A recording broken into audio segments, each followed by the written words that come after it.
Вам интересно, какие тайны раскроют Тутьен и Джек после шторма, чтобы вселить новую надежду?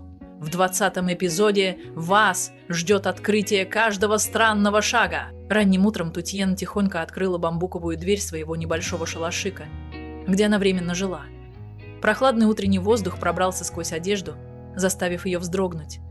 Несмотря на все трудности, девушка старалась сохранять веру и стойкость, тихо повторяя себе, что обязательно преодолеет все преграды. Немного постояв, чтобы собраться с мыслями, Тутьен направилась к огороду за хижиной. Там висели гроздья спелых бананов, кожура которых начинала желтеть, признак идеальной зрелости. Взяв маленький нож, она аккуратно срезала по одной грозди, выкладывая их в корзину, выстланную свежими банановыми листьями. Каждая гроздь состояла примерно из десятка крепких ароматных плодов. Затем Тутьен перешла к ряду с шисо. Листья насыщенного фиолетово-зеленого цвета, посаженные вдоль тропинки, уже выросли высоко и издавали характерный пряный аромат. Осторожно обрывая лист за листом, она складывала их в аккуратные пучки, перетягивая тонкой веревочкой. Хотя эти работы были вовсе не легкими, сердце ее согревалось. Она зарабатывала себе на жизнь собственным трудом.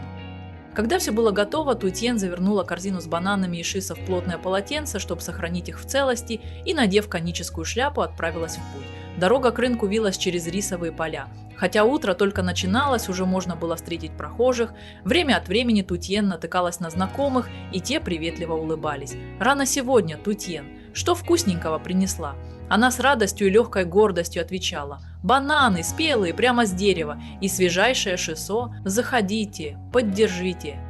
На рынке Тутьен выбрала местечко у людной дорожки. Расстелив циновку, она бережно выложила грозди бананов и пучки шисо.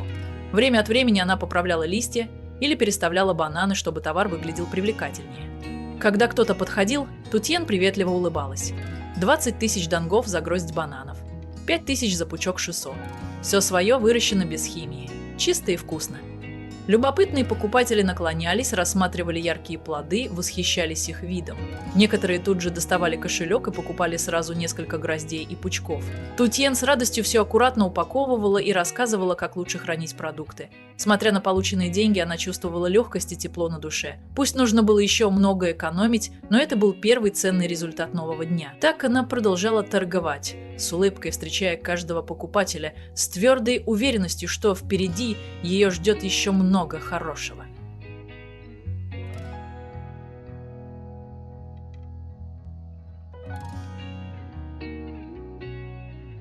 Джек сидел на деревянном стуле в гостиной, сосредоточенно смотрел на экран ноутбука, стараясь закончить отчет по строительной площадке, чтобы успеть отправить его партнерам.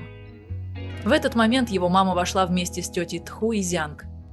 Они принесли корзины со свежими продуктами, одновременно разговаривая о ситуации с гуманитарной помощью, и аккуратно ставили корзины у ножки стола. Мама Джека сказала с заботой: «Джек, отложи на минуту работу, чтобы поприветствовать всех». Он кивнул, дописал несколько строк, закрыл ноутбук и встал, чтобы поздороваться.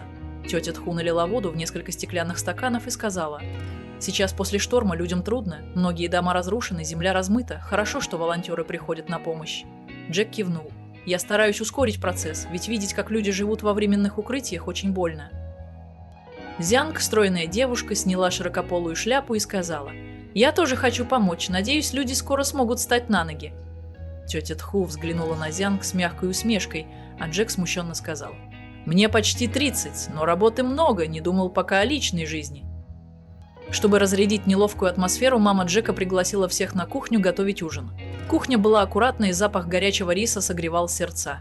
Джек помогал маме мыть овощи, иногда спрашивая у тети Тху о поездке в отдаленные районы.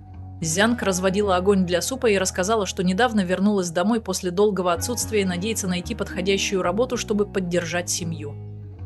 Джек сказал: «У меня есть несколько связей, постараюсь узнать, не ищет ли какая фирма подходящего сотрудника, чтобы ты могла быть ближе к дому».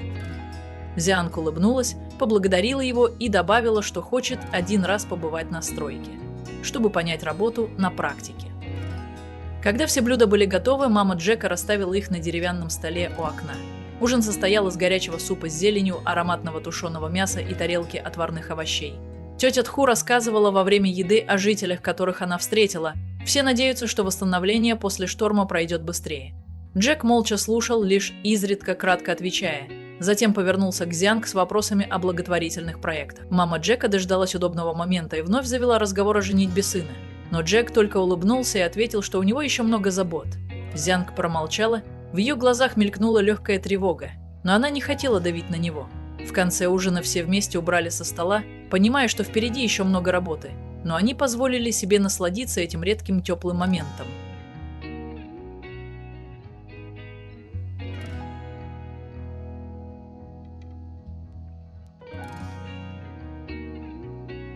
С рассветом Тутьен уже была занята, готовила немного фруктов и банила, собираясь отнести их Джеку в благодарность за помощь на днях. Подойдя к воротам, она мельком увидела, как Джек и Зянг сидят на веранде и беседуют. Оба выглядели радостно, то и дело смеялись над какой-то веселой историей. Это теплое зрелище замедлило ее шаги. Вместо того, чтобы смело войти, Тутьен вдруг почувствовала себя лишней, подумав, что, возможно, ей стоит уйти, чтобы не мешать. «Тристь», — она сказала себе. «Я ведь просто принесла подарок. Совсем не обязательно встречаться с ним лично». Эта мысль еще больше подтолкнула ее. Она аккуратно положила сверток на ступеньку и тихо ушла, не произнеся ни слова. Мама Джека случайно вышла из кухни и успела заметить, как Тутьен удаляется. Удивленно сказала: «Ой, да это же Тутьен, почему она не зашла в дом?» Но только проводила взглядом ее удаляющийся силуэт, не понимая причин. Внутри дома Джек рассказывал Зянг о том, что собирается помогать людям после наводнения, а также хочет поддержать Тутьен в ее торговле, чтобы ей было удобнее. Зянг положила руку на его руку и с улыбкой сказала: «Ты всегда такой заботливый, мне кажется, Тутьен очень милая. Наверное, она тебе нравится?» Джек просто ответил: «Она самостоятельная, трудолюбивая, вызывает уважение. Я просто хочу немного помочь, ведь знаю, как ей сейчас трудно». На обратном пути на ферму в голове у Тутьен царил хаос. Она не злилась и не обижалась на Джека, просто почувствовала легкую грусть, увидев их близость с Зянг. Она вздохнула. «У меня и правда нет никакого права переживать, ведь они давно близки». И все же улыбка Джека и сияющие глаза Зянг не выходили у нее из головы, заставляя чувствовать себя маленькой и ничтожной. Тем же вечером Тутьен сидела на бамбуковом стуле под навесом фермы, глядя на молодые побеги риса, тянущиеся вверх. В шелесте ветра она размышляла о будущем. «Наверное, мне стоит сосредоточиться на работе, наладить жизнь. А любовь, если суждено, придет сама». Хоть она и старалась казаться сильной, все равно не могла избавиться от легкой грусти, стоило лишь подумать о Джеке. Иногда ей хотелось просто открыто высказать свои сокровенные чувства. Но она боялась. Вдруг это принесет лишь боль. В конце концов, Тутьен медленно поднялась, решив отпустить бесполезные мысли. Ведь впереди у нее был длинный путь с множеством обязанностей и испытаний.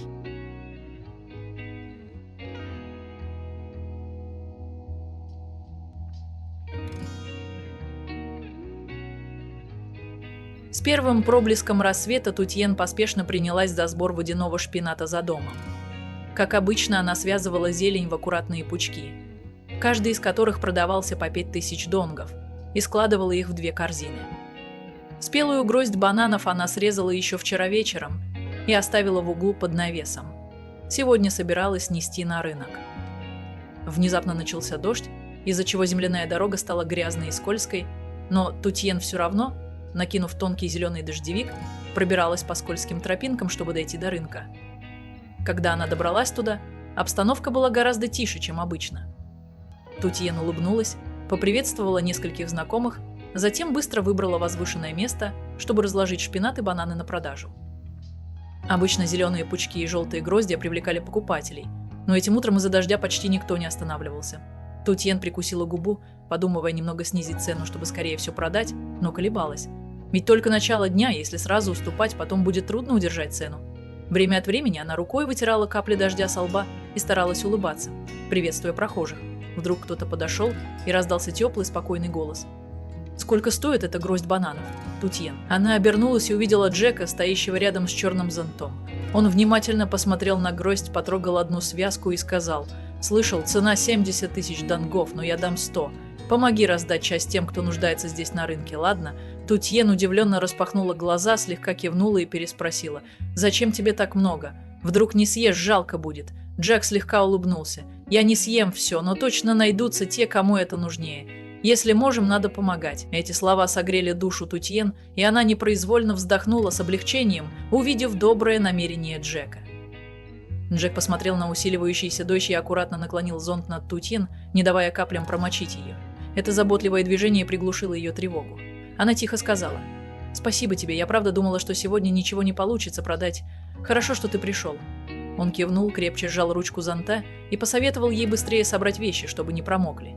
Увидев, как Джек неожиданно появился и терпеливо стоял, прикрывая ее от дождя, Тутьен почувствовала тихую благодарность. Дождь все еще шел, но место, где стояли они вдвоем, вдруг стало каким-то теплым и безопасным в это тихое, сырое утро на деревенском рынке.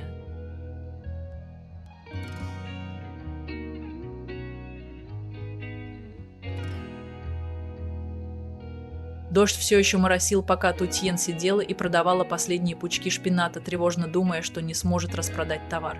Пока она суетилась, появился Джек с 2 коробками клейкого риса и 2 стаканами напитков, улыбнулся и сказал: «Поешь немного клейкий рис по 10 тысяч за коробку, чтобы не остаться голодной, а то дождь все не прекращается. Боюсь, ты устанешь». В тот момент сердце Тутьен наполнилось теплом, это было ощущение, что о ней действительно заботятся. Она склонила голову в благодарность, открывая коробку, и с замешательством посмотрела на него. «Благодаря тебе я не чувствую себя такой одинокой в такие дождливые дни». Джек кивнул, слегка улыбнулся и сказал, что на стройке много работы, но он все же захотел заскочить, чтобы посмотреть, как у нее дела, особенно в такую ненастную погоду. Они сидели рядом, наслаждаясь редким ощущением уюта посреди мокрого, промозглого рынка. Джек рассказывал о разрушенных после бури дорогах, которые нужно срочно восстанавливать, а Тутьен жаловалась, что овощи быстро портятся, если не продать их вовремя. Видя, как она справляется в одиночку, Джек предложил: «Попробуй поработать со мной на стройке, не придется мокнуть под дождем и волноваться из-за непроданного товара». Услышав это, Тутьен обрадовалась, но и одновременно занервничала. Мысли путались. Если он поможет, мне станет легче, но вдруг я не справлюсь с технической работой, и что подумают другие? В итоге она тихо ответила: «Я подумаю, мне тоже хочется найти стабильную работу». В этот момент появились Зянка и Ми-А, они вместе решили зайти в уличное кафе, чтобы укрыться от дождя. Вчетвером они устроились в закусочной, заказали взбитый йогурт со льдом и кофе. Зянг весело поприветствовала Тутьен, сказав, что видел ее у Джека дома. Мне запомнилось, как Джек хвалил себя: мол, ты трудолюбивая и очень добрая. Услышав комплимент, Тутьен невольно покраснела, в ее душе вспыхнула тихая радость, смешанная с легким смущением. Неужели он действительно говорил обо мне? Ми-А, сидевшая рядом, время от времени поглядывала на Джека и Тутьен, улыбалась и подшучивала, делая атмосферу еще живее. Чуть позже они сделали несколько памятных снимков. Джек посмотрел на часы и предложил отвезти Тутьен обратно на ферму, ведь дождь не прекращался. Зян хотела поехать с ними, но он вежливо отказал, пообещав, что в следующий раз. Тутьен тихо почувствовала, что это проявление особого внимания именно к ней, и сердце ее забилось быстрее, это было волнение, переплетенное с радостью, которую трудно описать словами.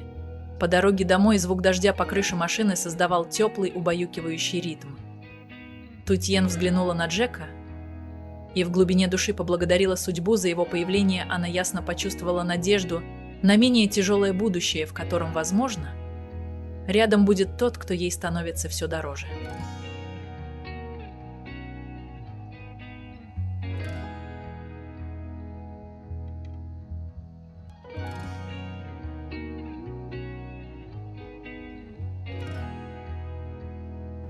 Tự Tiên đứng đó, lặng lẽ nhìn chồng cũ và cảm nhận rằng từ nay mọi thứ đã chấm dứt, không còn mái nhà, không còn tài sản, không còn chút tình nghĩa xưa, chỉ còn lại nỗi đau chắc đắng quyết định chia ly với quá khứ. Tự Tiên siết chặt chiếc áo cũ kỹ, cúi đầu quay lưng rời đi. Trưởng thôn mặc dù đầy tiếc nuối nhưng bước theo chân cô, để lại sau lưng gia đình bạc bẽo, một cuộc đời cay đắng.